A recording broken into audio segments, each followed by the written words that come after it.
জবান খুলে পড়েন আউযু বিল্লাহি মিনাশ শাইতানির রাজিম। বিসমিল্লাহির রহমানির রহিম। ইন্নাল্লাযীনা ক্বালু রাব্বুনাল্লাহু সুম্মা ইসতাকামু তাতানাজ্জালু আলাইহিমুল মালাঈকা আল্লা তাখাফু ওয়া লা তাহজানু ওয়া বাশিরু বিল জান্নাতি ওয়ালাদি সাইয়্যিদিনা মাওলানা। আলহামদুলিল্লাহ, বাংলাদেশের ঐতিহ্যবাহী জেলা বগুড়া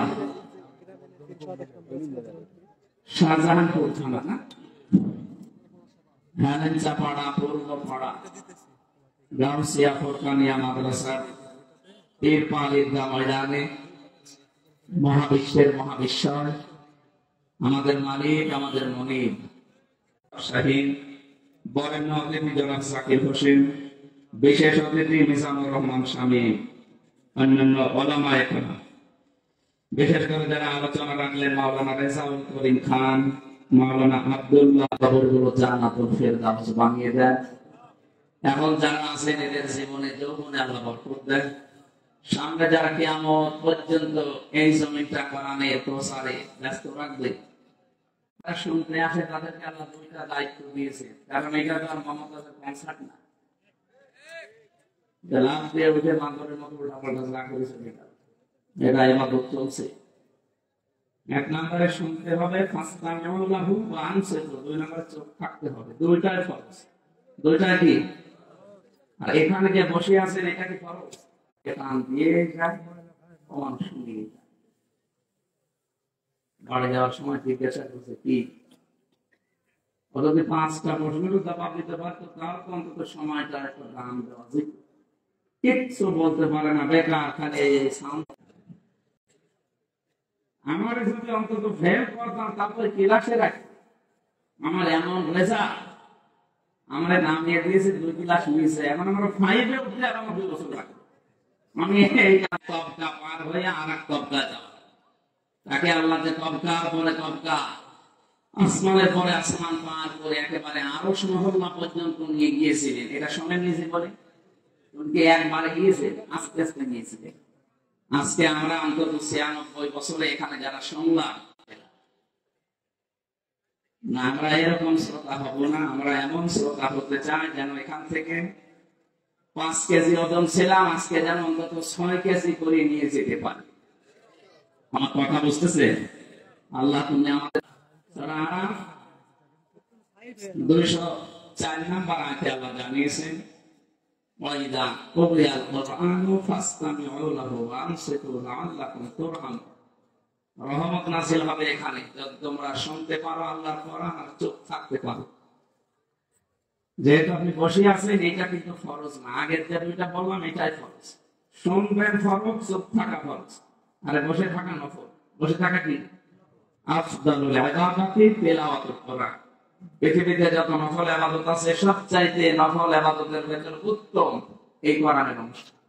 এখানে কোরআন পড়া হবে, শোনা হবে, বোঝা হবে, এটা উত্তম নফল ইবাদত। কিন্তু চুপ থাকা আর শোনা কি? বলেন বলেন, কাউকে সালাম দেওয়া কি ফরজ? সুন্নাত। সালাম দেওয়া কি? সালাম শোনার পরে জবাব দেওয়া, ঠিক আছে? সালাম দেওয়া সুন্নাত, অথচ জবাব দেওয়া ওয়াজিব। না দিলে আপনার ওয়াজিব তরক করার গুনাহ হবে, আর ওয়াজিব তরক হলে কবিরা গুনাহ হবে। সালাম না দেওয়াই ভালো ছিল না? অনুষ্ঠান করে যদি আপনার গোনা হয়ে যায়, মানে এটা না দিয়ে গোনা শেখা হয়, এটা একটু শান্তিও পাওয়া যেত, ওটা দেওয়াই ভালো ছিল না। আমরা এসেছি আমাদের কিছু নেওয়ার জন্য, সুতরাং আপনারা যা করছেন শ্রোতার দায়িত্ব পালন করেন। এখন আমি যারা বলতে আসে যারা, তাদের দায়িত্ব কি? আল্লাহ রাব্বুল আলামিন বলেন ওয়ানসালনা ইলাইকা যিকরা লিতুবায়্যিনা লিন-নাসি মা লাহুম ইয়াতাফাক্কারুন। সূরা নাহলের 44 নম্বর আয়াতের শেষের দিকে আছে, হে নবী, এই কোরআন আপনার পথে আমি নাযিল করেছি, শুধু সুমা খাবেন আর মাথার উপরে রেখে দেবেন। হ্যাঁ, কেন দিলাম আপনাকে এটার নামে? লিতুবায়্যিনা লিন-নাস, আপনি মানুষের সামনে ব্যাখ্যা করবেন, বিবৃতি দেবেন স্পষ্ট ভাবে, গোপন করবেন না কিছু। শব্দের দিকে খেয়াল করে শোনেন, লিতুবায়্যিনা লিন-নাস, আপনি যখন মানুষের সামনে ব্যাখ্যা দেবেন, এই মানুষ যারা মরে গেছে, লাম শব্দ ব্যবহার করা হয় আরবি গ্রামার অনুযায়ী 13টা অর্থে। প্রথম অর্থ হচ্ছে লাম ব্যবহার করা হবে যাদের জন্য তারা জীবিত হওয়া লাগবে।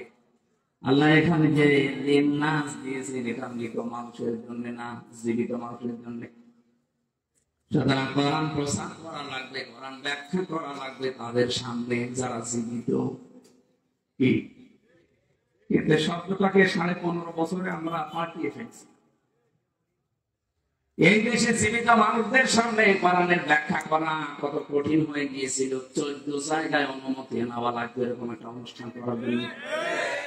যারা দায়িত্বে ছিলেন সরাসরি হয়তো বলেননি যে আমরা হতে দেব না, কিন্তু যেন না হয় এইরকম ব্যবস্থা আপনি করে রেখেছিলেন। 14 জায়গায় কেউ যাবেও না, ও ছাতা কোরআনের অনুষ্ঠান দেবে। যাতে মাতাল হলো তাহলে শিখছি, কারণ জানে যে দেশে 96% মুসলমান।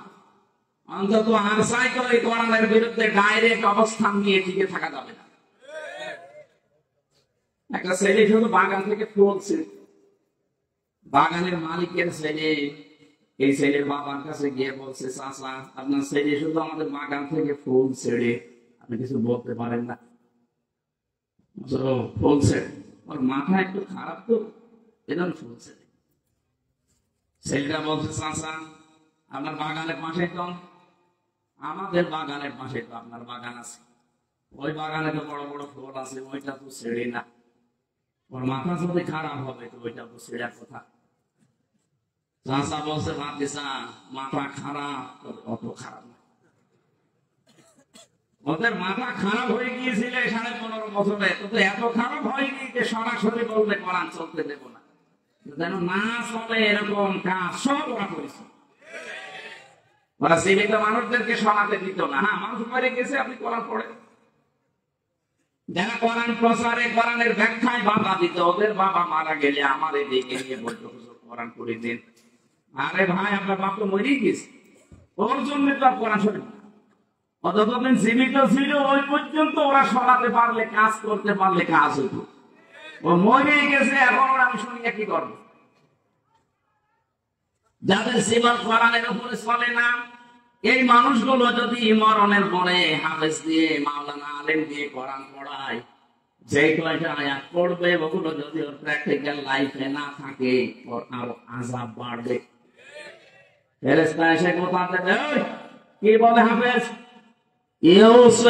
ইউসিকুমুল্লাহু ফি আওলাদিকুম লিয-যাকারি মিসলু হাযযিল উনসায়াইন। তেলাওয়াত যখন অবশ্যই করবে, আয়াত পড়বে, পড়বে না। আলহামদুলিল্লাহি রাব্বিল আলামিন থেকে শুরু করে এ পর্যন্ত যখন আসবে, ফেরেশতা কিন্তু বোঝা দিয়ে বলবে, কি এই আয়াত তোর জীবনে ছিল? এক ছেলে যা পাবে, 2 মেয়ে তা পাবে, এটা আল্লাহর নির্দেশ। কিন্তু বহু মানুষ এই দেশে ছেলের নামে সবই লিখে দেয়, আর মেয়েকে বলে তোর জন্য দোয়া করে দিলাম। এটা একটা টাটকা শয়তান। কোন কারণে আপনি এটা করলেন বলেন তো? ছেলেটাকে জন্ম আপনি দিয়েছিলেন, মেয়েটাকে ভাড়া করে জন্ম দিয়েছেন। কথা বলেন না? ওইটাও যদি আপনার হয়, তাহলে আল্লাহর যে নির্দেশ ছিল ওইটা আপনি কেন করলেন না? আমি বহু হাসিকে আমার নিজের সাথে যেতে দেখেছি এই কাজ করে। ওরা কিছু মনেও করে না, ওরা জানেও করে না। আর জানলেও কিভাবে জানে আমি জানি। যাওয়ার আগে ভালো ভালো জমিগুলো, পজিশন গুলো, দোকানগুলো সব ছেলেকে দিয়ে দেয়। আর মেয়ের জন্য বলে আল্লাহর ঘরে কাবাজ আছে, তোর জন্য দোয়া করে দেবো। আরে ভাই, আপনি তো দোয়া করবেন, ওকে ফাঁকি দিলেন কেন? দোয়া করবেন, পরে ওর জমি আগে ফেরত দেন। কথা বলে না কেন? না, আপনার হয়নি। আপনার কিন্তু আযাব বাড়বে আপনার এই আয়াত যদি জীবনে মানা না হয়। পাগলকে যদি বলা হয় ভাই নৌকা নাড়াবি না, ও বলে আমার মনে ছিল না। আপনি আরো মনে করে দিচ্ছেন। পড়তে পড়তে যখন সূরা নিসার ভেতরে 10 নম্বর আয়াত তেলাওয়াত করবে, ইন্নাল্লাযীনা ইয়াকুলুনা আমওয়ালাল ইয়াতামা যুলমান ইন্নামা ইয়াকুলুনা ফি বুতুনিহিম নারা ওয়া সায়াসলাউনা সাঈরা। খুব খেয়াল করলে কয়েকটা তথ্য এখান থেকে পাওয়া যাবে। আল্লাহ পাক বলেন ইন্নাল্লাযীনা, নিশ্চয় যারা, ইয়াকুলুনা, আকালা ইয়াকুলু মানে খাওয়া, এটা মুজারি, বর্তমান, ভবিষ্যৎ, প্রেজেন্ট, ফিউচার। এখন যারা খাচ্ছে, ভবিষ্যতেও যারা খাবে।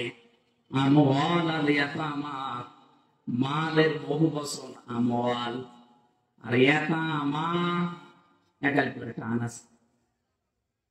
যারা এতিমদের মাল খাচ্ছে এবং খাবে, জুলমান অন্যায় ভাবে, ইন্নামা অবশ্যই তারা, ইয়াকুলুনা ফি বুতুনিহিম নারা, তারা পেটের ভেতরে যা দেয় সব জাহান্নামের আগুন ছাড়া আর কিছু না। শব্দটা কত কঠিন, ভয়ঙ্কর দিয়েছেন আল্লাহ। খাবারকে আল্লাহ বলেন জাহান্নামের আগুন। এটা এতটুকু আল্লাহ যদি শেষ করে দিতেন, আল্লাহর কসম এই আয়াত আমি পড়তাম না। পরের শব্দটা আরো কঠিন, ওয়াসায়াসলাউনা সাঈরা। শব্দ শুরু করার আগে আল্লাহ সিন দিয়েছেন। সিন, সাউফা, কদ, লাম, এরকম 13টা শব্দ আছে আরবি গ্রামারে। আবার কোন সেন্টেন্সের আগে যদি একটা আসে, বাংলা অর্থ দাঁড়ায় খুব তাড়াতাড়ি, অতি শীঘ্রই। আল্লাহ বলেন এই যে ওয়াসায়াসলাউনা সাঈরা, ওই মানুষগুলো শুধু মরতে দেরি হবে, কবরে যাওয়ার সঙ্গে সঙ্গে ওরে জাহান্নামে আমি আল্লাহ নিজে আগুন লাগিয়ে দেব। এবার আসেন এর বাস্তবতায়। ইয়াতিম বলতে বাংলাদেশে বহু মানুষ আমরা আছি, এখানে বিশেষ করে যারা বসে আছে, এতিম মানে জিজ্ঞাসা করেন, বলবে মা বাপ নেই।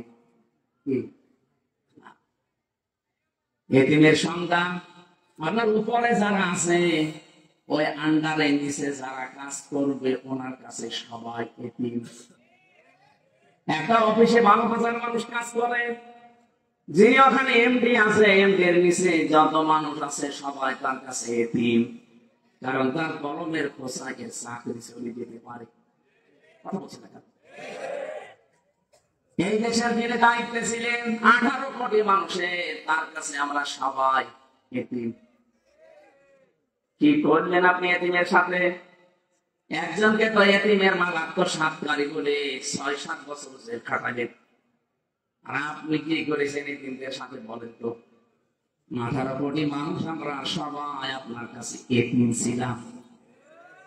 কেন বললাম এই কথা বলেন? কিছুদিন আগে আমার মামলাগুলো সব ঢিসমিস হয়ে গেছে, খারিজ হয়ে গেছে। আদালত আমার মামলা দেখার পরে বলছে, কি দেখে মামলার রায় দেবো, এর ভেতরে তো কোনো মাল নেই, সব খারিজ করে দিলাম। আমি আদালতের এজলাসে দাঁড়িয়ে মনে করলাম, জিজ্ঞাসা করে বিচারপতি, এই মামলা তো 3 বছর আপনার কাছে ছিল, এতদিন তো কিছু বলেননি, হঠাৎ এখন এই 5 তারিখের পরে কিসে আপনাকে কামড় দিল? এখন বলছেন যে কোনো মাল নেই। মাল এর আগে ছিল? এর আগে তো মাল ছিল না। এই মামলাটা প্রায় 30 বারের উপরে সিএমএম কোর্ট, জজ কোর্ট, হাইকোর্ট মিলে 30 বার করে উঠেছে। একবারও জামিন দেয়নি। প্রত্যেকবার বলেছে না, এ দেওয়া যাবে না, কারণ লাল খালি ভাড়া ছিল। আর এখন 5 তারিখের পরে কি আল্লাহ আপনাকে ইশারা দিল যে বলছেন কোন কিছু এর ভেতরে পাওয়া যাচ্ছে না বিচার করার মতো, সব খারিজ করে দিলাম। উনি এই কথায় আমাকে বলতো, খাস কামড়ায় আমাকে ডাকও দিয়েছিল, তবে যায়নি। কারণ আমার রাগ হয়ে গিয়েছিল। কি করে 3টা বছর আমি ওনার কাছে, আমার বাবা, আমার চাচা, আমার যারা শুভাকাঙ্ক্ষী, বিশেষ করে আমার মামলা যারা দেখাশোনা করে, এতবার একটা ঠুনক মামলা নিয়ে যাওয়া লাগে। কিন্তু উনি এই কথাই বলতো, হুজুর আমার কিচ্ছু করার নেই, আমার হাত বাঁধা ছিল। কি বাঁধা ছিল? বলেন তো, একটা হাইকোর্টের বিচারপতি যদি বলে আমার হাত বাঁধা ছিল, কোন দেশে ছিলাম আমরা টের পাচ্ছি? এদেশে 1628টা চেয়ার আছে, এই চেয়ার 1628টা চেয়ারের একটা মাত্র চেয়ারে হাত খোলা ছিল, বাকি সব চেয়ার ছিল হাত বাঁধা। কথা বোঝেন আমার? যে একটা চেয়ারের হাত বাঁধা খোলা ছিল, ওরা যখন পালিয়ে গেছে পুরা 1629টা 1627টা চেয়ার সব হাত আবু সাইদের মতো খুলে গেছে। এবার মামলা দেখে আর বলে না, আগে তো জামিনও দিত না, এখন বলছে খারিজ করে দিলাম। তার মানে উনিও পর্যন্ত এতিম ছিল, ওনার উপরে যারা আছে তার কাছে। কথা বুঝলেন? আপনি এতিমের সাথে কি করেছেন বলেন তো? এতিমের দিকে চোখ গরম করে তাকানো নিষেধ, তারে ঘাড়ে ধাক্কা দেওয়া নিষেধ। অথচ এতিমের সব অধিকার নষ্ট করে আপনি নিজে ক্ষমতায় বসে আছেন। 18 কোটি মানুষ আমরা এমন এতিম হয়ে গিয়েছিলাম, কাশি দেব তাও জিজ্ঞাসা করে দেওয়া লাগতো যে কাশি দেব।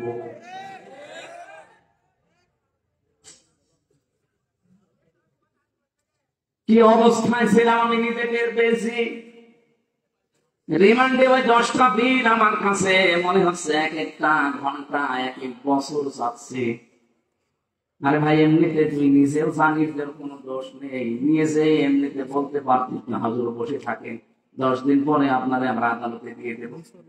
কি করেছেন? আপনার বিবেকে কি একটু বাধা দেয়নি? নিজেই মাঝে মাঝে এসে বলতো আপনার কোনো দোষ নেই, আমরা জানি। এত খারাপ আচরণ করতেন কি করে? আমি যাই হয় ছোটখাটো, আমার নামের আগে অন্তত আলেম লেখা আছে।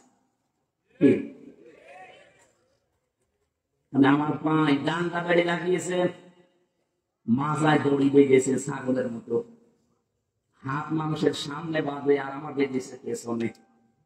কালো কাপড় দিয়ে চোখ বেঁধে নিয়ে আপনি টাঙিয়ে দিলেন 11 ঘন্টা। এমনি আমার শরীর চলে না, এর উপরে যদি এত বড় অত্যাচার 1-2 ঘন্টা করে ছেড়ে দিতেন। 3টা বছর ফাঁসির কন্ডেম সেলের ভেতরে যোগাযোগ বিচ্ছিন্ন করে আমার অধিকার সব নষ্ট করে রেখেছিলেন।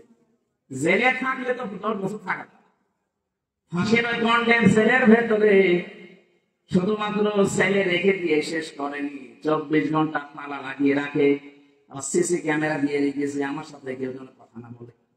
আবার যোগাযোগ বাইরে পুরা বিচ্ছিন্ন। হ্যাঁ, আমার ফ্ল্যাটে কঠিন অবস্থায় ছিল যারা আয়না ঘরের গভীরে ছিল। আমি ছিলাম 10 দিন, কিন্তু অত গভীরে না। মাঝে মাঝে দেখতাম কিছু মানুষ চিৎকার করছে। একটা মানুষ 2 বছর, 5 বছর, 8 বছর, 10 বছর, 14 বছর করে আছে, কেউ জানি না। এত বড় বড় নখ হয়ে গেছে, চোখ দাঁড়িয়ে মনে হচ্ছে আকাশ থেকে, জঙ্গল থেকে মনে হয় বেরিয়ে আসতেছে। দেখলে আপনার ভয় লাগবে। যারা এত বড় নখ, বলেন তো কি অবস্থা তার? এই লোকটা দেওয়ালের সাথে খুশিয়ে খুশিয়ে লিখে রাখতো, ভাই যদি বাইরে যেতে পারেন এই নাম্বারে একটু জানাবেন যে আমি এখনো বেঁচে আছি।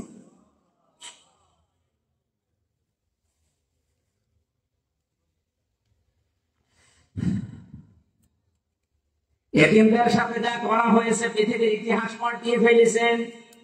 অথচ বিশ্ব নবীকে পর্যন্ত আল্লাহ জানিয়েছে, হে নবী সাবধান এতিমের ব্যাপারে। আর আইতাল্লাযী ইউকাযযিবু বিদ্দীন ফাযালিকাল্লাযী ইয়াদউল ইয়াতীম। আপনি কি ওই মানুষগুলোকে দেখেননি? অথবা ইস্তেফাম, প্রশ্নবোধক চিহ্ন, ইন্টারোগেটিভ সেন্টেন্স। এটা নবীকে আল্লাহ প্রশ্ন করছেন, হে নবী আপনি কি ওই মানুষগুলোকে দেখেননি যারা কিয়ামত যে হবে এটা বিশ্বাস করে না। নবীজি বলেন, কই আমার সামনে যারা আসে তো দেখে মনে হয় সব কিয়ামতে বিশ্বাসী মানুষ। এদের চেহারা সুরত দেখলেই মনে হয় যে আকাশ থেকে মনে হয় জিবরাইল ওকে ফেলে দিয়েছে। এত সুন্দর চেহারা, কিয়ামত বিশ্বাস করে না মানে? আল্লাহ বলেন, হ্যাঁ আমি যেগুলো বলছি দেখেন এগুলোর ভেতরে আছে কিনা। ওয়ালা ইয়াহুদ্দু আলা তাআমিল মিসকিন ফাযালিকাল্লাযী ইয়াদউল ইয়াতীম। যারা এতিমের গলায় ধাক্কা দেয়, মিসকিনকে খাবার দেয় না। এখানে ইয়াহুদ্দু শব্দের শাব্দিক অর্থ উৎসাহ দেওয়া, নিজে না পারলে অন্যকে দিয়ে উৎসাহ দেওয়াবে। মিসকিন সাকানা স্কুল থেকে শব্দটা এসেছে। মিসকিন মানে যে মানুষের ঘর বাড়িও নেই, যে মানুষটা সব সময় শুধু থাকার জায়গা কোথায় পাওয়া যায়, কোথায় পাওয়া যায় চিন্তা করে। আর ইয়াতামা শব্দটা প্রমাণ থেকে বলা হয়। মানে খাদ্য, যে লোকটা খাবারের চিন্তায় থাকে, খাবারের টেনশনে থাকে, এই মানুষটাকে এতিম বলা হয়। এই জন্য সাফ কথা এতিমের ব্যাখ্যায় উপরে যারা আছে তার নিচে যত মানুষ আন্ডারে কাজ করবে সবাই তার কাছে এতিম। এইভাবে যদি বাংলাদেশে শব্দটা বোঝার পরে আমরা কাজে লাগাতাম, এদেশে কোন মানুষের অধিকার তার অধীনস্থ যারা আছে নষ্ট হতো না। কত মানুষ তার উপরে চেয়ারে বসতে পারে, কিন্তু এতিমরা যারা দাঁড়িয়ে আছে উপরে কলমের খোঁচা দিয়ে তাকে উপরে উঠতে দেয় না। এই 15.5 বছরে বহু মানুষের অধিকার আপনি নষ্ট করেছেন। বিভিন্ন চেয়ারে বসে বসে এই মানুষগুলোর অধিকার নষ্ট করার কারণে মানুষগুলা উপরে উঠতে পারে না। ডক্টর ইউনূস আপনি দেখছেন আজ 10-12 দিন শুধু একই কথা বলছেন যে আমার স্বচ্ছ ও নির্মল চরিত্রবান এই মানুষগুলো কিছু মানুষ নেই। মানুষ পাচ্ছে না দেশে নির্মল চরিত্রের, স্বচ্ছ চরিত্রের। যারা স্বচ্ছ চরিত্রের মানুষ, যোগ্যতা সম্পন্ন মানুষের মানুষ পাচ্ছে না। পাবে কোথায়? 15.5 বছর তো এরকম মানুষকে উপরে উঠতে দেওয়া হয়নি। তাদেরকে ফেলে রেখেছেন এমন জায়গায় তারা 15.5 বছরে মরে গেছে একেবারে। আমার কথার অর্থ আপনি বোঝেননি, আমি শুধু ইঙ্গিত দিলাম। আর এতিমদের অধিকার নষ্ট করা হচ্ছে, এতিমের মাল আত্মসাৎ করা হচ্ছে। যারা এতিমের মাল এতদিন খেয়েছেন, আপনি জাহান্নামের আগুন খেয়ে বেঁচে আছেন।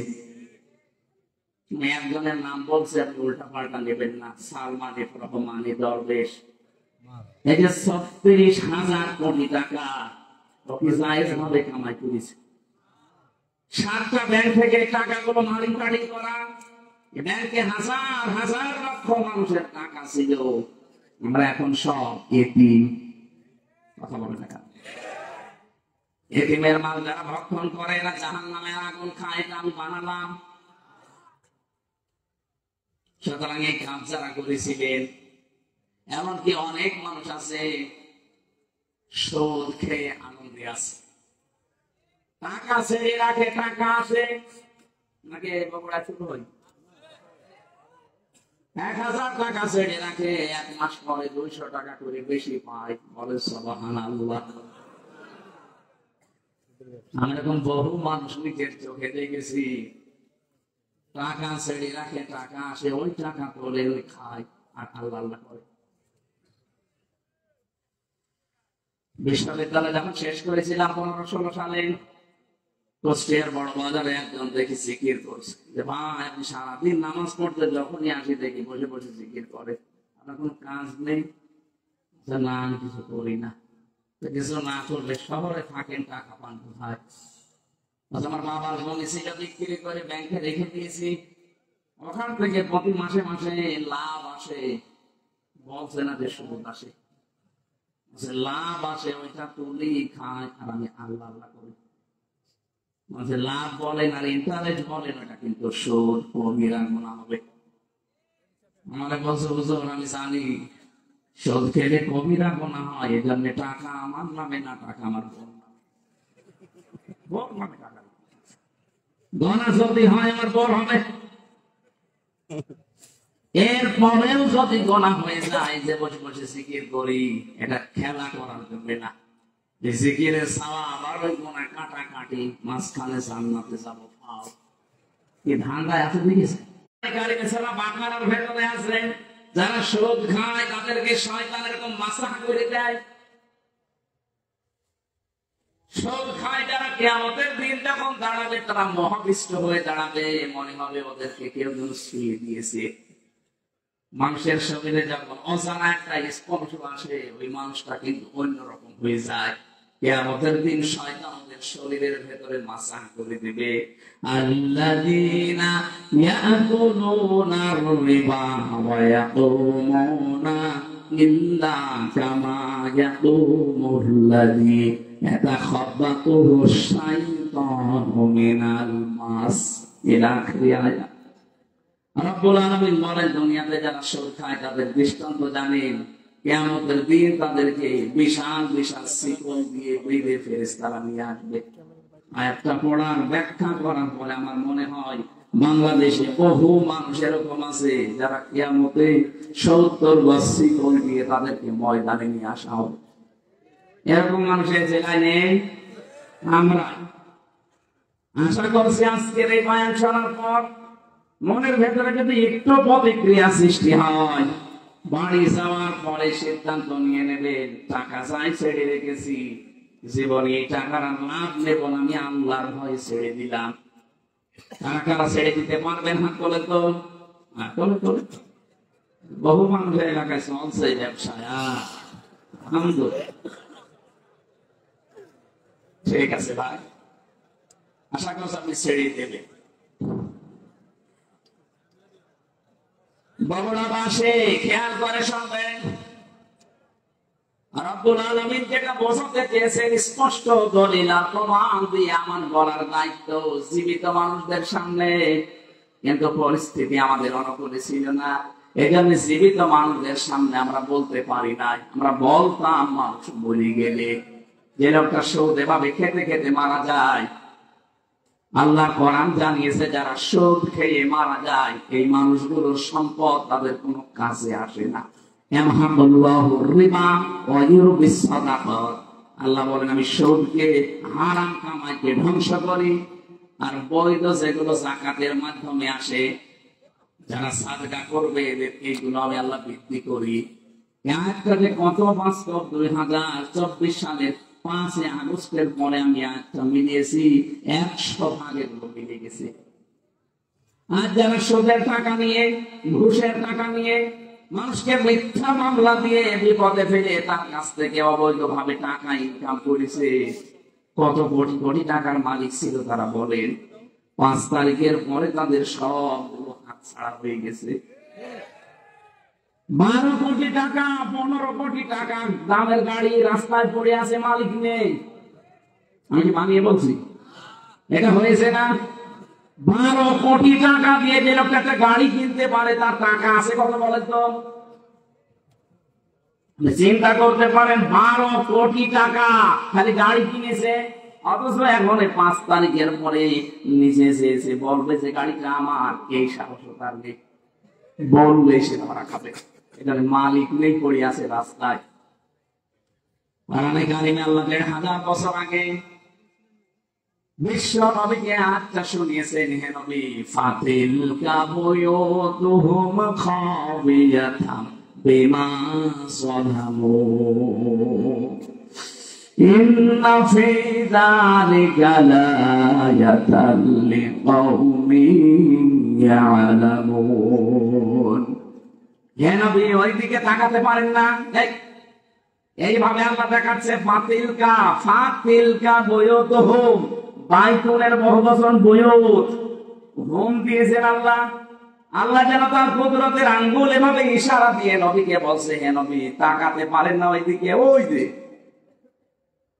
ফাতিলকা বুয়ুতুহুম খাবিয়াতাম বিমা যালামু, ওই যে জালেমদের ঘরগুলো আমি আল্লাহ কিভাবে উজাড় করে দিয়েছি তাকান।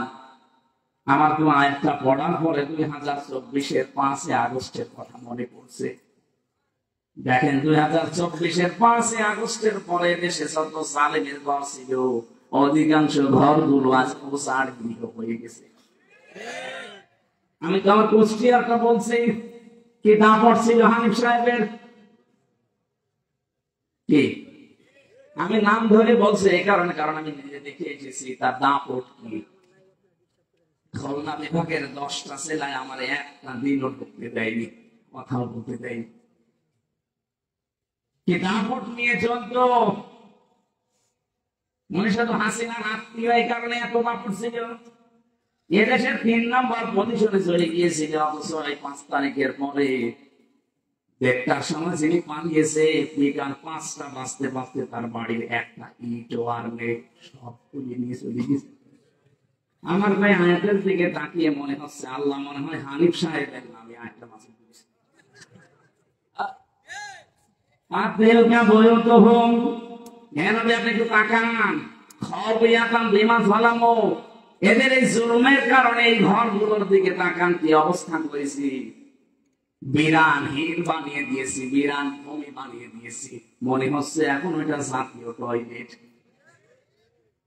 আমার মনে হয় সমস্ত জায়গায় 3 মাসের ব্যবধানে যে অবস্থা, ভূত পেরিয়ে থাকলেও ভয় পায় না। অথচ কয়েকদিন আগে ওখানে দুর্বিসন্ধি চলত যে কার বিরুদ্ধে মামলা দেওয়া যায়। বাংলাদেশে যত সালেমের ঘর ছিল এই আয়াতের সাথে মিলিয়ে আমি দেখেছি প্রত্যেকটা মিলে যাচ্ছে। সর্বোচ্চ ঘর যেটা ধানমন্ডিতে আপনি তাকান, কত তাপড় চলতো সেখানে, কত জাঁকজমক, অনেকে গিয়েছে মা কিন্তু আবেগে। অথচ 3 মাসের ব্যবধানে কালকে পেপারে দিয়েছে ঘরটা এখন প্রচার গৃহ, জনমানব শূন্য। 3 মাস বানিয়েছে, গোপন ঘর বানিয়ে মানুষকে নিয়ে পিটাতো। এই জায়গাগুলো আমার আল্লাহ এই দুনিয়াতে মানুষের সামনেই দেখাবে, এগুলো জাতীয় টয়লেট হয়ে যাবে। খবিয়াতার শব্দের শাব্দিক অর্থ হচ্ছে ভয়ঙ্কর ভাবে আমি আল্লাহ উপস্থাপন করবো এই বাড়িগুলোকে, এই ঘরগুলোকে। কারণ কি, বিমা জনামো, এখানে বসে বসে জালেমরা সিদ্ধান্ত নিত। এখান থেকে একটু চিন্তা ভাবনা আসেন আপনার, এই জালেমদের ঘর বাড়িগুলো যদি আগে অবস্থা হয়ে যায় মাত্র কয়েকদিনের ব্যবধানে, আগামীতে কোনো মানুষ যদি চেয়ারে বসে আবার এই জালেমদের মতো আচরণ করে, তাদের বাড়ি ঘর আল্লাহ এরকম বিরান ভূমি বানিয়ে দিতে পারে। আমি তো বাস্তব কুষ্টিয়ার একজনের নাম বললাম, কয়েকদিন আগে দিনাজপুরে গিয়েছিলাম, কি দাপট তার বাড়ি এখন পর্যন্ত মনে হচ্ছে শয়তানের ঘর হয়ে গেছে। এখানে আমাদের শিক্ষা নেওয়া আজকে উচিত। অনেকে কিন্তু এখনো পর্যন্ত এই ধান্দায় আছে, আগে চেয়ারে বসি দেখেন কি করি। আপনি যদি আমার ওই সালেমদের মতো আরম্ভ করেন, আপনাকে ইতিহাস নিন্দিত ঘৃণিত ওই হিটলারের মতো, চেঙ্গিস খানের মতো, বিশেষ করে যারা জালেম তাদেরকে যেভাবে চিহ্নিত করে রেখেছে ইতিহাস, আপনাকে করে রাখবে। ইয়াজিদ, কি সুন্দর নাম, অথচ এই নামটাকে আল্লাহ ঘৃণিত করে দিয়েছে, গালি বানিয়ে দিয়েছে। কোন হিন্দুকে যদি বলেন ভাই ছেলে হয়েছে ইয়াজিদ রাখেন, অপর ইয়াকি করেছে, ইয়াজিদ একটা নাম নাকি একটা গালি, কথা বলে না কেন? অথচ নামটা কত সুন্দর, ইয়াজিদ। এত সুন্দর নামকে যদি আল্লাহ জুলুম করার কারণে ঘৃণিত বানিয়ে দিতে পারে, আপনার নাম যত সুন্দর হোক, যুগের আবর্তনে, কালের বিবর্তনে দেখবেন ইতিহাস আপনাকে ঘৃণিত করে দিয়েছে। এ দুনিয়ায় শয়তানও আপনার নাম রাখতে রাজি হবে না। এখানে থামেন, কারো জীবনে যেন জুলুম এসে না যায়। এখানে অবৈধ ইনকামের টাকা পয়সা ছাড়া এতদিন রেখে গেছেন, 2টা ক্ষতি হবে আপনার। কোরআনে কারীমের ব্যাখ্যা জানাচ্ছে, যারা অবৈধ ভাবে উপায় করে, এই অবৈধ সম্পদ আল্লাহ আপনাকে ভোগ করতে দেবে না। দরবেশের কত টাকা আপনি জানেন? বাংলাদেশের শ্রেষ্ঠ ধনী তালিকায় তার নাম, অথচ এখন জেলখানার নিচের উপরে শুয়ে আছে। আমি যেভাবে মাটির উপরে শুয়ে থাকতাম সেভাবে আছে। কি হইল তার এই টাকা পয়সা? এটা তো দুনিয়া গেল। আল্লাহ পাক বলেন সবচাইতে ভয়ঙ্কর কথা, যারা অবৈধভাবে দুনিয়া ইনকাম করবে, চর্ম চোখে দেখতে মনে হবে বিশাল কিছুর মালিক হয়ে গেছে, এই মানুষটা মরণের সঙ্গে সঙ্গে ঈমান নসিব হবে না, বেঈমান হয়ে মরবে। এর সাথে আপনি কি চান? সম্পদ গুলো ভোগ করতে পারলেন না, বেঈমান হয়ে মরে গেলেই তো শুরু হবে কবরে। ওই যে মুগুরের বাড়ি, একবার বাড়ি দেওয়ার সঙ্গে সঙ্গে 70 গজ নিচে চলে যাবে, আবার নখ দিয়ে ফেরেশতারা টেনে তুলবে, আবার বাড়ি লাগাবে। কার জন্য কি করে গেলেন আপনি? আপনার ছেলের জন্য, মেয়ের জন্য, বর জন্য, মা বাবার জন্য করেছিলেন নাকি? মনে মনে ভাবতেন যে ঘুষের টাকা 20,000, 50,000, 1 লাখ নিলাম, আমার ছেলে মেয়ে বউ, আমার মা বাবা শান্তিতে থাকতে পারবে। পারবে? এটা একটা বারের জন্য জিজ্ঞাসা করেন, 1 লাখ টাকা ঘুষ খেলে যে গোনাটা হয়েছে, এই পাপটা আপনার ওই মা বাবা নেবে কিনা? এমনকি যাদের জন্য সম্পদের পাহাড় তৈরি করে রাখলেন, আমার বাস্তব অভিজ্ঞতা আমি বলছি, এখানে আমরা যত মানুষ আছি, এই মানুষটা মনে করেন সম্পদের অবৈধ একেবারে বিশাল পাহাড় তৈরি করে মারা গেল, 200 বছর পরে যদি বগুড়াতে ফিরে আসে, তখন তো আর এই মানুষগুলো পাবে না। পাবে 200 বছর পরে আমাদের নাতির নাতির নাতি 3 প্রজন্মের পরে 1 লোক আসবে, উনি যদিও সেই সময় এসে বলে এই বাড়ি কিন্তু আমার, ওই বাড়িতে আপনার 3 প্রজন্মের পরে যারা আসবে, আপনি যতই পরিচয় দেন, আমি কিন্তু তোর বাবার বাবার বাবা, বলবে কিসের বাবা? যদি থাকতে চান মসজিদের বারান্দায় গিয়ে থাকেন, এই বাড়িতে আপনাকে ঢুকতেও দেবে না। যদি যেতে না চান জুতা দিয়ে পিটাবে, এটা বাস্তব। আর পড়া কোরআন শরীফের সামারাইজ এটা, আমি পড়া কোরআন শরীফে আমি তাফসীরের উপরে অনার্স মাস্টার্স করেছি, আমি দেখেছি আল্লাহ এইটাই বোঝাতে চেয়েছেন, অমাল হায়াতুদ দুনিয়া ইল্লা মাতাউল গুরুর। ও হামসা, দুনিয়ার জীবনটা কিন্তু ধোঁকা। দুনিয়ার জীবন কি? তোমার মা বাবা ভালোবাসে ঠিক আছে, একটু কিছু করে দেখো, ওই মা বাবার ভালোবাসা হারিয়ে যাবে। তোমার স্ত্রী ভালোবাসে ঠিক আছে, সন্তানাদি তোমারে ভালোবাসে, একটু উল্টা পাল্টা কিছু করে দেখো, ভালোবাসা সব পালাবে। পৃথিবীর জমিটা ধোঁকা, যার জন্য যা করছেন বৈধটা না হয়ে অবৈধ হলে ওরাই আপনার বিপক্ষে কিয়ামতে জাহান্নামে দেওয়ার জন্য ব্যস্ত হয়ে পড়বে। ডাক দিয়ে বলবে ওয়াকালাল্লাযীনা কাফারু রব্বানা আরিনাল্লাযীনা ইয়াদাল্লানা মিনাল জিন্নি ওয়াল ইনস লাহুম কুলুবুন লা ইয়াফকাহুনা বিহা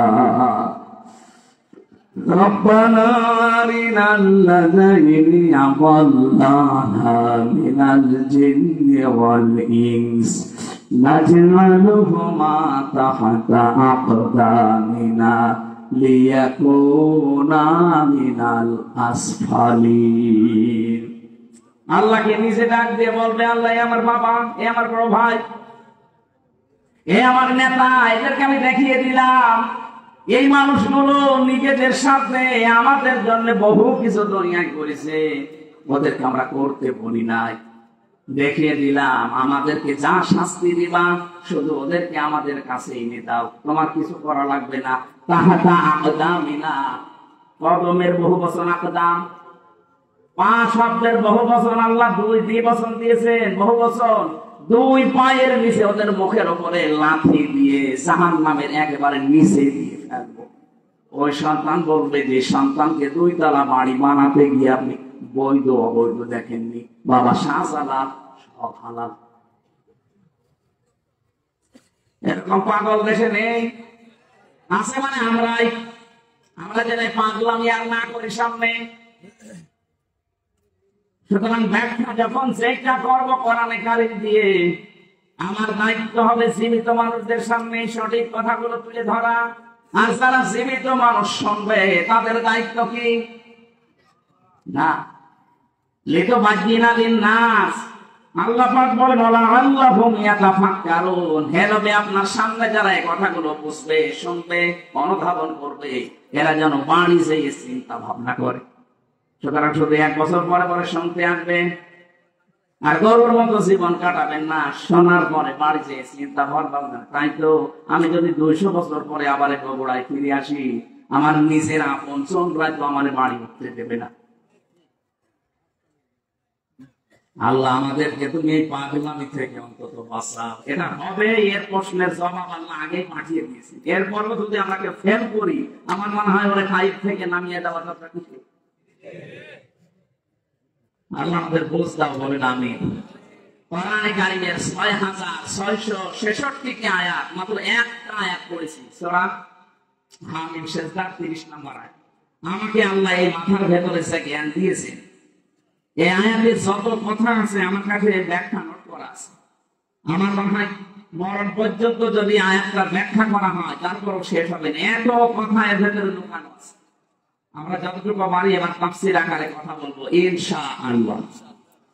কোরআনে কারীমে মানে আহ্বান জানাচ্ছে, ইন্নাল্লাযীনা ক্বালু রাব্বুনাল্লাহ, অবশ্যই যারা এই কথা বলতে পারে আমাদের রব আল্লাহ, সুম্মাস্তাকামু, এর উপরে টিকে থাকে, ইস্তেকামাত ময়দা করে, দৃঢ়তা নিয়ে অটুট থাকে, অটল থাকে, স্থিতিশীল থাকে, তাতানাজ্জালু আলাইহিমুল মালায়েকা, তারা বিপদে পড়লে আমি আল্লাহ গ্যারান্টি দিলাম তাদের জন্য ফেরেশতা নাজিল করে সাহায্য করব।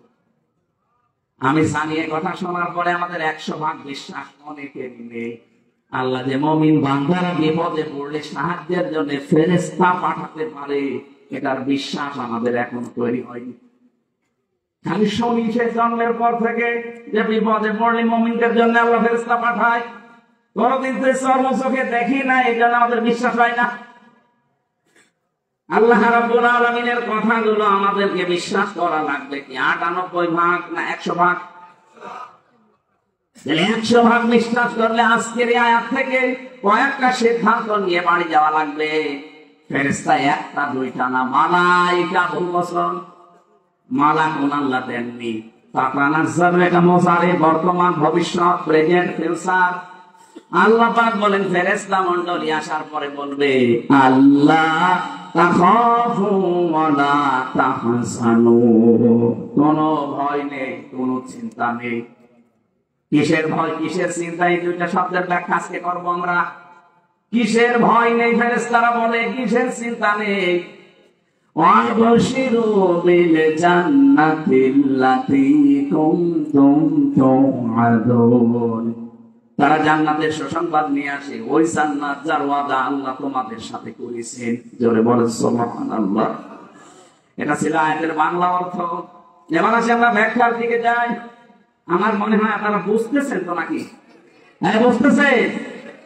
প্রথম শব্দে ছিল ইন্নাল্লাযীনা, ইসমে মাউসুলা দিয়েছেন আল্লাযীনা, এর আগে ইন্না দিয়েছেন। আল্লাহ যদি শুধু আল্লাযীনা দিয়ে শুরু করতেন তাও বাংলা অর্থ চলে আসতো, যে আল্লাযীনা ক্বালু রাব্বুনাল্লাহ, যারা বলে আমাদের রব আল্লাহ। আল্লাহ বলেন না, আমি গ্যারান্টি দিলাম, ইন্নাল্লাযীনা। বাবা মাঠে যাওয়ার আগে সন্তানকে বলছে আমি মাঠে গেলাম, দুপুর বেলা খাবার নিয়ে যাবে। সারাদিন পরিশ্রম করে বিকালে এসে দেখছে ছেলে খাবার নিয়ে যায়নি, মার্বেল খেলছে, কি বাবা তো খুব খুশি হবে। গরু মারা যে লাঠি আছে ওইটা দিয়ে তুই কাবে আর বলবে বেটা তোর আমি 100 বার বললাম খাবার নিয়ে যাবি, তারপরও তুই গেলি না। 100 বার বলেছি, কয়বার? আমরা 100 বার, একবারের ভেতরে 100 বারের গুরুত্ব ছিল। আল্লাহ কোন শব্দকে 100 বার বলার ইরাদা যদি করে, অতবার না বলে একবারে আয়াতের আগে শব্দের আগে ইন্না লাগিয়ে দেন। এখানে আল্লাহ শব্দ শুরুই করেছেন ইন্না দিয়ে।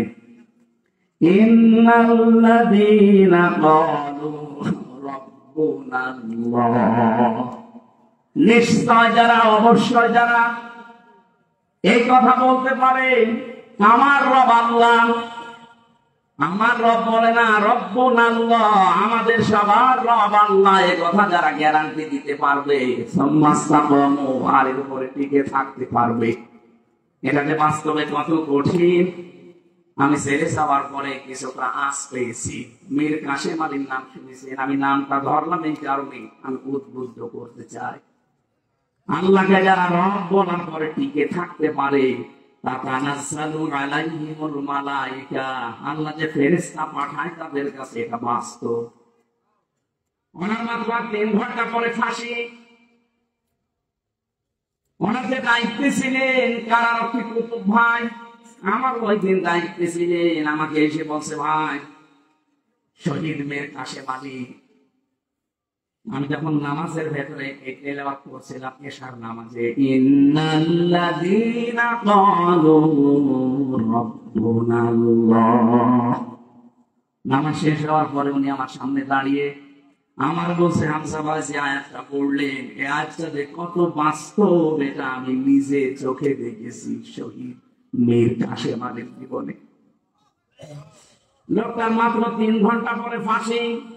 আমি ওনাকে জানাতে আসলাম যে স্যার সময় নেই, মাত্র 3 ঘন্টা আছে, আপনি প্রস্তুতি নিন।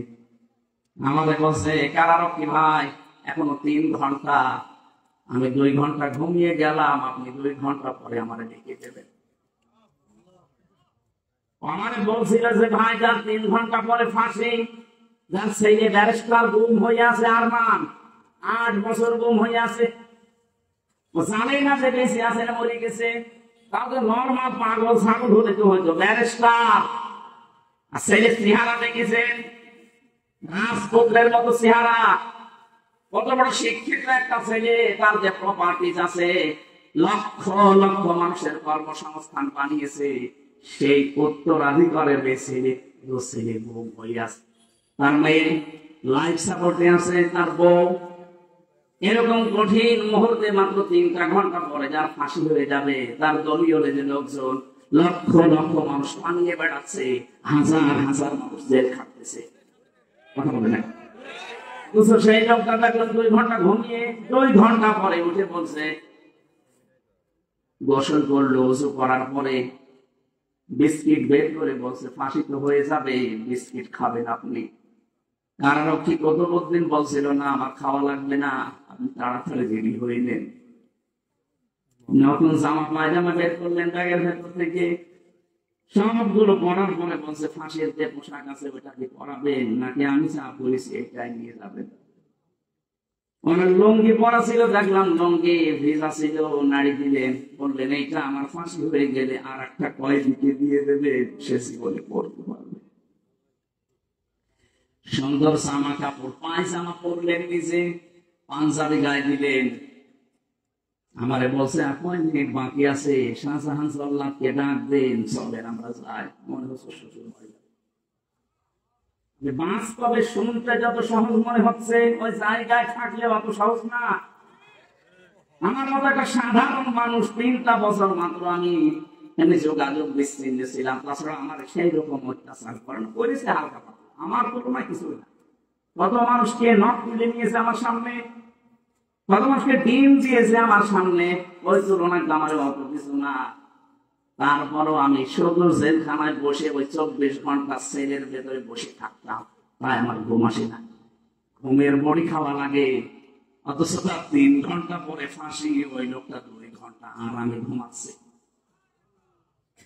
আমার বলছিল ভাই ওনার ঘুম আসলো কি করে, আমি বললাম এই যে আয়াত পড়লাম নামাজে, এইটার কারণে।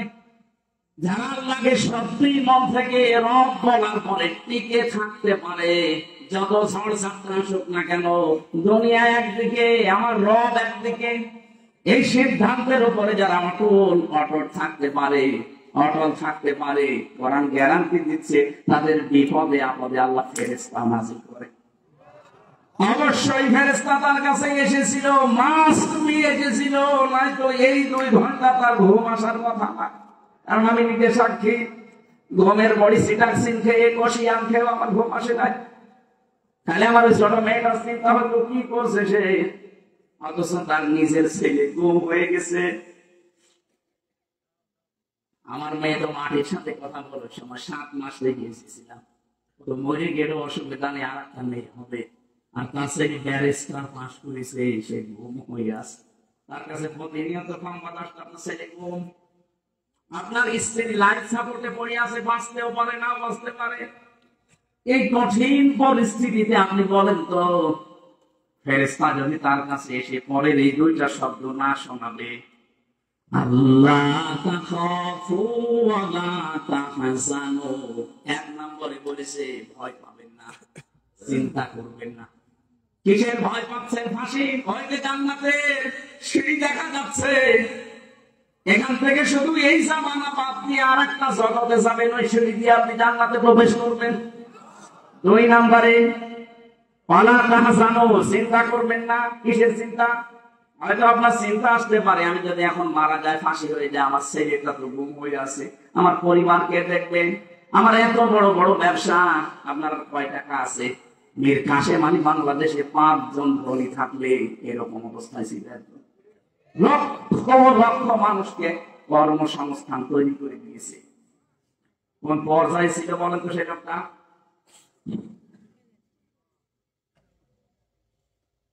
যার শুধু হাতের এরকম ইশারা দিলে লক্ষ লক্ষ মানুষ ওঠে বসে। আমার কথা তো ছাগল শোনে না। মুরগিদের বলা হয় মুরগি ধান খাস না, মুরগি আরো চলে চলে খায়। তার কি ক্ষমতা আল্লাহ দিয়েছিলেন, পাওয়ার দিয়েছিলেন সারা বাংলাদেশে না সারা পৃথিবীতে, মুসলিম বিশ্বে তার একটা নাম ছিল আলাদা। আমি কতগুলো মুসলমান দেশ ঘুরে আসলাম, এই দেশে কয়েকজনকে অনেকেই শ্রেণী, তার ভেতরে মীর কাশেম আলী একজন। বহু মানুষের কর্মসংস্থান বানিয়েছে, তাও জায়েজ ভাবে, আরাম ভাবে না। এই মানুষটাকে ফেরেশতারা হয়তো এই কথা বলেছিল, আমি তাফসীরে পড়েছি, এইভাবে লেখা আছে। ফেরেশতারা বলে চিন্তা করবেন না, আপনার দলীয় লোকজন পালিয়ে বেড়াচ্ছে, জেলখানায় আছে, আপনার স্ত্রী অসুস্থ, ছেলে গুম হয়ে আছে, ব্যবসা প্রতিষ্ঠানগুলো সব সরকার হাতছাড়া করে নিচ্ছে, কোনো চিন্তা নেই, ভয় নেই, এগুলো সব দায়িত্ব আল্লাহ নিজে নেবে। এই কথাটা কানের কাছে যখন ফেরেশতারা বলে, তখন তার ঘুম আসে, তাছাড়া ঘুম আসা সম্ভব না। ফেরেশতারা এসে তার সামনে জান্নাতটা তুলে ধরে, যেমন হযরতে আসিয়ার সামনে জান্নাত তুলে ধরেছিল ফেরেশতারা, তিনি যখন ঈমানের পরীক্ষা দিচ্ছিলেন। إذ قالت رب ابن لي عندك بيتا في الجنة ونجني من فرعون وعمله ونجني من القوم الظالمين। সম্মানিত মা বোন যারা এসেছেন, এই আয়াতে আপনাদের দুইটা শিক্ষা আছে। মেয়েরা এসেছে, আমার মা বোনেরা, অনেকে মনে করে আমি নামাজ পড়ি, রোজা রাখি, কালো বোরকা পরে বেড়াই, আমি জান্নাতে যাব না, যাবে কে? না। হযরতে আসিয়ার দিকে তাকান, এত বড় কঠিন পরিস্থিতি, তার ঈমানের উপরে টিকে থাকতে গিয়ে তার হাতের ভেতরে পেরেক লাগিয়েছে তার নিজের স্বামী ফেরাউন, তার কপালে পেরেক লাগিয়েছে, পায়ের ভেতরে ছালাকা লাগিয়েছে, মাথার উপরে গরম তেল ঢেলে দিয়েছে, চুলগুলো সব উঠে গেছে। কঠিন পরিস্থিতি যখন চলছিল, আল্লাহ নিজে ফেরেশতা জিবরাইলকে বলছে, জান্নাত তুলে নিয়ে আমার বান্দির সামনে ধরো। হযরতে আসিয়া জান্নাত দেখার পরে ডাক দিয়েছিলেন, হে ফেরেশতা জিবরাইল, জান্নাত আল্লাহ পাঠিয়েছে, আল্লাহকে একটু বলেন উনি যেখানে আছে ওই জায়গায় যেন একটা ঘর আমার জন্য আলাদা বানিয়ে রাখে, ওই ঘরে বসে বসে 24 ঘন্টা আমি আল্লাহকে সব সময় দেখতে চাই। এক নম্বরে তিনি কি ঈমানের পরীক্ষায় কি কথা বললেন, দ্বিতীয় নম্বরের কথাটা মেয়েদের জন্য বলার জন্য আমি আয়াতটা পড়লাম। হযরতে আসিয়া বলেছিলেন, রব্বি নাজ্জিনি মিন ফিরাউনা ওয়া আমালিহি ওয়া নাজ্জিনি মিনাল কওমিজ যালিমিন। দুই জায়গায় এক আলিফ করে টান আছে। হযরতে আসিয়া বলেছিলেন, হে আল্লাহ, আমার স্বামী ফেরাউন নিজে জুলুম করছে, লোকজন দিয়ে করাচ্ছে, এই জুলুমের যে বিভৎস অত্যাচার সীমা লঙ্ঘন করে ফেলেছে। আমি জীবিত অবস্থায় আমার শরীরের ভেতরে সবাকা পেরেক, আমার মাথার চুলগুলো সব তুলে ফেলেছে, আমার লজ্জাস্থান ওরা বর্ষা মারবে বলে রেডি হয়ে আছে। এ কঠিন পরিস্থিতি দেখে তুমি যেন লেগেছেও না, তুমি আমাকে বাঁচাও অন্তত এই জুলুম থেকে, আমার স্বামীর অত্যাচার থেকে আর যাদেরকে দিয়ে অত্যাচার করায় তাদের অত্যাচার থেকে তুমি আমাকে বাঁচাও, কিন্তু তুমি আমার স্বামীর উপরে গজব দিও না। চিন্তা করেছেন কোন অবস্থায় দোয়া করছে? এত বড় কঠিন ভয়ঙ্কর অত্যাচার জুলুম নির্যাতনের পরও তিনি স্বামীর জন্য বরদোয়া করেননি। হ্যাঁ, বলেছিলেন তুমি আমাকে স্বামীর অত্যাচার থেকে বাঁচাও, আমার স্বামীর উপরে তুমি অত্যাচার করো না। আর আপনি একটা সাবান কম হলে বরদোয়া দেন, এখন বলছেন এরকম বলতেছি নেই। সারাটা জীবন আমরা শেষ করে দেই, আর একটা শাড়ি যদি একটু কম দামি হয় ফোটা দিয়ে আমার ফোটা বের করে ফেলে, আপনার কাছে এসেছি বলে আমি কিচ্ছু পেলাম না। এই কথা যারা বলবে মুখ থেকে, ওর সঙ্গে সঙ্গে পেছনের আমল আখলাক আল্লাহ সব ধ্বংস করে দেবে। ফেরাউনের স্ত্রী যদি এত কঠিন অবস্থায় ওর স্বামীর জন্য বরদোয়া না দেয়, আপনি একটা শাড়ির জন্য বরদোয়া দিয়ে দিবেন, আপনি মানুষ, আপনি জান্নাত যাবেন। বহু মেয়েকে আমি এই বাংলাদেশের সাথে মিলিয়ে, হাদিসের সাথে মিলিয়ে দেখতে পাচ্ছি। বিশ্বনবী বলেন, আমি মেরাজে যখন গেলাম দেখলাম অধিকাংশ মেয়েরা জাহান্নামের আগুনে। ফেরেশতারা জিজ্ঞাসা করলাম কেন? ফেরেশতারা বলেছিল দুইটা কারণে। এক নম্বরে তারা স্বামীর কুফরি করে। স্বামীর কুফরি মানে স্বামীর নাশকরি করে। সবকিছু একটা মানুষ দেয়, হঠাৎ একটু কিছু কম পড়ে গেলে তখন নাশকরিয়া করে, উল্টা পাল্টা কথা স্বামীকে বলে ওর মন খারাপ করে দেয়। এরকম বউ আছে কার? হাত তুলে তো এক যুগ। আপনি ক্যামেরার সামনে এসে হাত তুলে দেখা, আপনার বউ দেখো আজকে আপনার ঘরে ঢোকা বন্ধ করে দেয়। না, আমি হাসির খোরাকি দেইনি। এরকম তো লজ্জাশরম ত্যাগ করে হাত তুলেছে, আর আমরা হাত তুলতে পারছি না। তা কারণ ক্যামেরা সব আমার দিকে ঘোরানো, আমি তুলে তো আরো ঝামেলা। সম্মানিত মা বোনেরা, না হচ্ছে না। এখানে বহু স্বামী অবস্থায় আছে। পুরুষ নির্যাতনকারী নারী যেমন আছে, নারী নির্যাতনকারী পুরুষও আছে। বাংলাদেশে নারী নির্যাতনকারী পুরুষের বিরুদ্ধে মামলা হয়, পুরুষ নির্যাতনকারী নারীর বিরুদ্ধে কোনো মামলা নেই। অন্তত আর যাই হোক, চাচাই এর স্বার্থ ছিল, এই আইনটা তো পাস করতে পারতো। এখন বলে না কেন? চাচা এর স্বার্থ যদি পাস করেছে তো, যে পুরুষ নির্যাতন করলে তাদের বিরুদ্ধেও মামলা হবে, তাহলে আমার মনে হয় আমরা অনেকে আজ পরিবারে জান্নাতে থাকতাম। কি যে অবস্থায় আছে আমরা বলতেও পারি না। অথচ মেয়েরা যদি মনটা একটু উদার করে, পরিবারটা একটা জান্নাত হয়ে যায়। খাদিজাতুল কুবরার জন্য আল্লাহ জান্নাতে আলাদা একটা ঘর বানিয়ে রাখবে। ওই ঘরটা হবে নয়েজ মুক্ত, আওয়াজ মুক্ত। কেন? নবীজি যখন বাইরের কোলাহল পরিবেশ পূর্ণ দেখে আসতেন, বাড়িতে বাইরে দাওয়াতি কাজ করে ঝামেলার শেষ নেই। এক একজনের এক এক কথা, উল্টা পাল্টা কথা শুনে যখন বাড়িতে আসতেন, বাড়িতে প্রবেশ করার সঙ্গে সঙ্গে ঘরটা আওয়াজ মুক্ত করে ফেলতেন, নিস্তব্ধ, একেবারে শান্ত, নির্মল করে দিতে হযরতে খাদিজার স্বামীর জন্য। আপনি স্ত্রী হিসাবে এরকম একটা ঘর স্বামীকে উপহার দিতে পারেন না? যত রোদে পুড়ে বিভিন্ন মানুষের সাথে তর্ক করে, ব্যবসা বাণিজ্য করে, চাকরি বাকরি করে, মাথা ঘাম পায়ে ফেলে বাড়িতে আসতেছে, অন্তত ঘরটা ওর জন্য একটু শান্ত করে রাখি না? বাড়িতে আসলে আপনার শুরু হয় উল্টাপাল্টা কথা। আপনার জন্য জান্নাতে এরকম আলাদা ঘর বানানো দূরের কথা, স্বামীকে যারা এরকম মানসিক কষ্টে রাখে তার জন্য আল্লাহ জাহান্নামে একটা ঘর বানিয়ে রাখে। খালি নামাজ পড়ে রোজা করে আর কালো বোরকা পরে মনে করছে আমি আল্লাহর ওলি পেয়ে গেছি। আমি নির্ঘাসে মালিক কথা কেন বললাম? কারণ আমি নিজে দেখেছি, নিজে শুনেছি, বাস্তব আমি নিজে উপলব্ধি করে এসেছি জায়গাটা। এই জন্য বললাম, আমরা যারা আল্লাহকে রব বলার পরে সত্যি আমরা টিকে থাকতে পারি, তাদেরও কিন্তু একটা আলাদা অনির্বচন সুখ আল্লাহ তাদেরকে দান করে। শব্দটা কি বললাম? অনির্বচন সুখ। যারা বাংলা পড়ে, শব্দটা এত ভয়ঙ্কর শব্দ।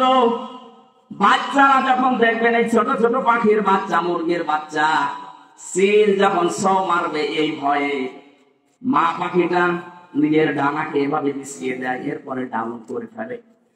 কি ডাউন করে এভাবে, এরপরে ফল করে দেয়। কোরআনে কারিমে আল্লাহ এই শব্দটা দিয়েছেন, আখফিদ লাহুমা জানাহাল যুল্লি মিনার রাহমা। তোর ডানাকে এভাবে ডাউন কর, এরপরে ফল করে দেয়। পাখির উদাহরণ আল্লাহ এখানে দিয়েছেন। পাখিটা যখন নিজের বাচ্চাগুলোকে এভাবে ডানা ডাউন করে ফল করে দেয়, বাচ্চাগুলো নিচে যাওয়ার পরে পর যখন দিকে চায়, একটার সাথে আরেকটা পর লাগে, এত মোলায়েম হয়, এত সফট হয়, এত কোমল হয়, এত সুন্দর লাগে ওই নিচের জায়গাটা। বাচ্চারা নিচে বসে বসে একটা কিচির মিচির আওয়াজ করে। বাংলাতে এই শব্দটাই বলা হয় অনির্বচন সুখ। আল্লাহ পাক বলেন, এই মানুষগুলো আল্লাহকে রব বলার পরে যদি সত্যি টিকে থাকতে পারে, ওর মনের ভেতরে একটা অনির্বচন সুখ আমার পক্ষ থেকে আমি আল্লাহ দান করি। আমরা কিন্তু এখনো পর্যন্ত ওইটা পাইনি। আমরা যারা পুরুষ মানুষ আছি, আমাদেরকে যদি পবিত্র করতে হয় নিজের নফসকে, নিজের শরীরটাকে যদি পবিত্র রাখতে হয়, দুইটা ঔষধ আল্লাহ মেয়েদের ব্যাপারে আমাদেরকে দিয়েছেন। মুমিনিনা ইয়াগুদ্দু মিন আবসারিহিম ওয়া ইয়াহফাযু ফুরুজাহুম যালিকা আযকা লাহুম ইন্নাল্লাহা খাবীরুম বিমা ইয়াসমাউন। সূরা নূর 18 নম্বর পারা 12 নম্বর পৃষ্ঠা 7 নম্বর লাইনে 30 নম্বর আয়াতে আছে। আল্লাহ বলেন, হে মুমিন নারীরা, মুমিন পুরুষেরা, মহিলা যারা আছে, বেগানা মেয়ে লোক দেখলেই চক্ষুকে নিম্নগামী করবা আর লজ্জাস্থানের হেফাজত করবা। এই দুইটা যদি করতে পারো, এটা তোমাদের জীবন পবিত্র করে রাখবে। আজ হাজারো মানুষের চোখ ঠিক নেই। চোখের এই গোনার কারণে আমরা অনেকেই জাহান্নামের দিকে এগিয়ে যাচ্ছি। 2 নাম্বার, আমাদের লজ্জা স্থান ঠিক নেই। এখানে যেটা ব্যবহার করা দরকার সেই জায়গায় না দিয়ে অন্য জায়গায় ব্যবহার করে। কথা বলেন ঠিক কিনা? এর জন্য অনেক মেয়ে লোক দায়ী আছে। একটা মেয়ে লোককে আল্লাহ যা দিয়েছে, সে যদি তার স্বামীকে উজাড় করে দিতে পারে, আমার মনে হয় কোনদিন কোন স্বামী তার বউ ছাড়া অন্য কোন জায়গায় লাইন পড়বে না। দেখলে, তার মানে এই লাইন চলছে। সম্মানিত মা বলে না, আপনার স্বামী কিন্তু এখানে বসে আছে, তার মানে ঝামেলায় আছে। আপনাকে আল্লাহ যা দিয়েছে আপনার স্বামীর জন্য দিয়েছে, সুতরাং উজাড় করে দেবে, সে যেন অন্তত পরকীয়া প্রেম না করে। আর আমরা যদি বাঁচতে চাই, এই দুইটা ঔষধ আজকে থেকে অ্যাপ্লাই করা লাগবে। বেগানা মেয়ে লোক দেখলে চোখ নিম্নগামী করবেন, কষ্ট হলেও নিজের লজ্জা স্থানকে হেফাজত করে রাখবেন। মাত্র 15 দিনে আমল করে দেখেন, নিজের স্ত্রীকে রাজরানী মনে হবে নিজের কাছে। এটা পরীক্ষিত আমল। আল্লাহ পাক বলেন, চোখের আর লজ্জা স্থানের হেফাজত করতে পারলে আমি আল্লাহ নিজে তার অনির্বচন সুখ দেওয়ার জন্য নিজে জামিনদার হয়ে যায়। বলেন সুবহানাল্লাহ। যে পর্যন্ত এসেছিলাম, এবার আসেন আমরা দুটি দ্বিতীয় শব্দের ব্যাখ্যায় যাচ্ছি। আমরা যারা বলতে পারি আমাদের রব আল্লাহ, শব্দটা কি শুরু করলেন? আল্লাহ রব। আল্লাহ 5000 নাম আছে, তার ভেতরে প্রথম নাম দিলেন আল্লাহ রব। কি দিয়েছে বলেন? রব কাকে বলে? নেই থেকে, আমি আবার বলছি, নেই থেকে ধীরে ধীরে পূর্ণতায় যিনি পৌঁছিয়ে দেন, তার নাম আরবিতে বলা হয় রব। আমি কি ছিলাম বলেন তো? নেই। কি ছিলাম? 33 বছর বয়স, এখন আমার 34 বছর আগে আমি কি ছিলাম? নেই। এই কথা বলেন না কেন? আল্লাহ পাক আমাকে প্রথমে রব শব্দটা দিয়ে যাই স্মরণ করিয়েছে। আল্লাহ তাআলা লিনসানি হিনুম মিনাদ দাহরি লাম ইয়াকুন শাইআন মাযকুরা। আমি ব্যাখ্যা করেছি, তাফসীর থেকে লিখেছি এগুলো, তাফসীরে ইবনে কাসির আর ফি জিলালিল কোরআন। রবের প্রথম অর্থ হচ্ছে সৃষ্টিকর্তা। সূরা আলাকে যে প্রথম আয়াত পড়েন, ওর ভেতরে দলিল দেওয়া আছে, ইকরা বিসমি রাব্বিকাল্লাযী খালাক। পড়ো তোমার ওই রবের নামে যিনি তোমাকে বানিয়েছে। রবের প্রথম অর্থ সৃষ্টিকর্তা, স্রষ্টা। আমাদের স্রষ্টাকে আরো জোরে, যারা রব হিসাবে আল্লাহকে মানবে তাদের এই দুর্বল জায়গায় আল্লাহ একটু আঘাত দিয়েছেন। তুমি কিন্তু নেই ছিলে, নেই থেকে আমি আস্তে আস্তে তোমাকে আজ হামজা বানিয়ে এই চেয়ারে বসিয়ে দিয়েছি। দ্বিতীয় নম্বরে রবের ব্যাখ্যায় পেয়েছে রব মানে রিজিক দাতা। শুধু আমাকে সৃষ্টি করে শেষ করে দেননি, আমাকে রিজিকও দিয়েছেন। মায়ের পেট থেকে শুরু করে এখনো পর্যন্ত রিজিক দিচ্ছে কে? দলিল দেওয়া আছে সূরা জুমারের 50 নম্বর আয়াতে। এক একটা শব্দে এত কথা ব্যাখ্যা করা আছে, রাত বেশি হয়ে যাচ্ছে বলে সামারাইজ করে ফেলছি। 3 নম্বরে রব মানে মাবুদ, যিনি ইবাদত পাওয়ার একচ্ছত্র মালিকানা, তার যোগ্যতা আছে। পৃথিবীতে বহু কিছু আছে তারা ইবাদত পাওয়ার জন্য চেষ্টা করেছিল, নিজেকে দাবি করেছিল, কিন্তু ইবাদত পাওয়ার যোগ্যতা তাদের ছিল না। ফেরাউন নমরুদেরা নিজেরাই খোদা দাবি করে বলেছিল আমার ইবাদত করো। আল্লাহ পাক বলেন না, ইবাদত পাওয়ার যোগ্যতা শুধু আমার, আমি বানিয়েছি তোদেরকে আমার ইবাদত করার জন্য। এই ব্যাখ্যাটা দিয়েছেন সূরা জারিয়া 56 নম্বর আয়াতে। ওমা খালাকুতুল জিন্না ওয়াল ইনসা ইল্লা লিয়াবুদুন। 4 নম্বরে রব মানে আইনদাতা।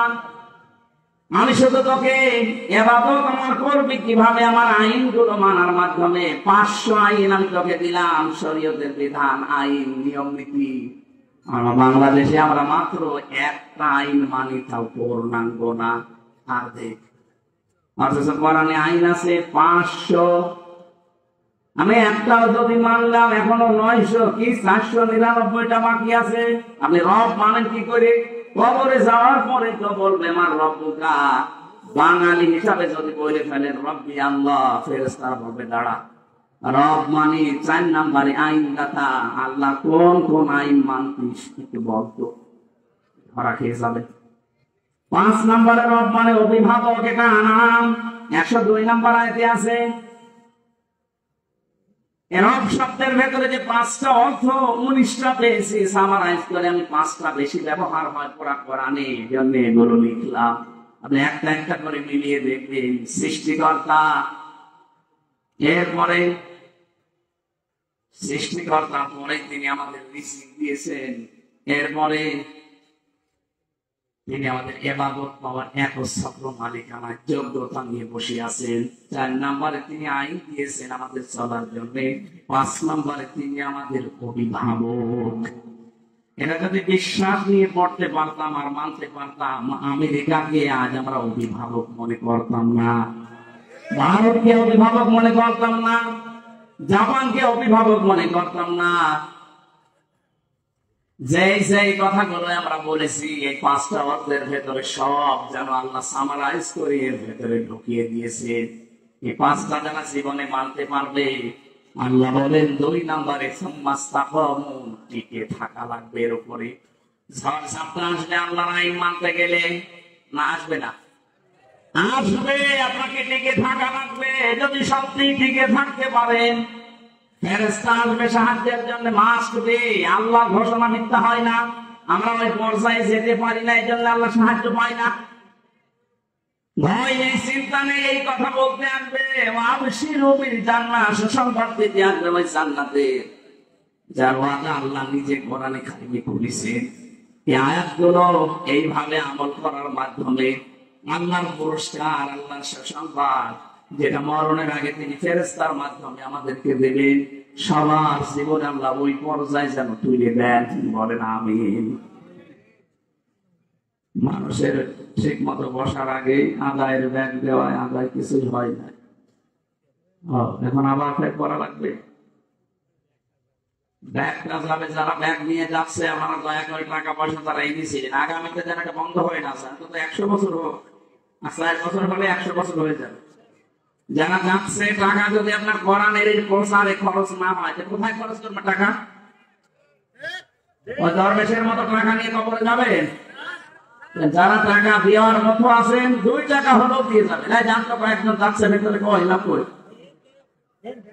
জানতো তাড়াতাড়ি যান, এদের যেন ঋণই রাখবেন না, তাহলে আগামী বছরে না হয় সাহস হারিয়ে ফেলবে আর করবে না। যারা যাচ্ছে আপনারা কিছু না হলেও কিছু দেন। সুবহানাল্লাহ আলহামদুলিল্লাহ লা ইলাহা ইল্লাল্লাহ সুবহানাল্লাহ। চাকরি শেষে প্রভিডেন্ট ফান্ডে টাকা নেওয়া জায়েজ আছে কিনা? 100% জায়েজ আছে। যেহেতু 13% হিসাব করে চাকরি শেষে টাকা দেয় না, আপনার এই টাকা নিয়ে ওরা বিভিন্ন জায়গায় খাটায়, ওখান থেকে যে টাকাটা লাভ হয় ওইটা দেওয়ার নিয়ম। আমরা এই যে ব্যাংকিং ব্যবস্থার মাধ্যমে এখন যে প্রশ্ন দিলেন, এটা আরো আগে থেকে পড়লে আমি ব্যাখ্যায় যেতাম। আগামীতে কোনো জায়গায় আসলে একটা বিস্তারিত একটা ব্যাখ্যা আছে সেটা বাঁকারা। আমরা এখন প্রশ্নের উত্তর দেওয়ার আর এখন সময় নেই। যারা টাকা পয়সা এনেছিলেন অবশ্যই আপনারা দিয়েছে। আমি 11টা বাজে এখন শেষ করে দোয়া করার মাধ্যমে শেষ করে বিদায় নিতে চাচ্ছি। কালকে দিনের বেলা আছে সকাল 10টায় সেই জামালপুরে, এই জন্য শেষ করলাম। আল্লাহুম্মা আমিন। লা ইলাহা ইল্লা আনতা সুবহানাকা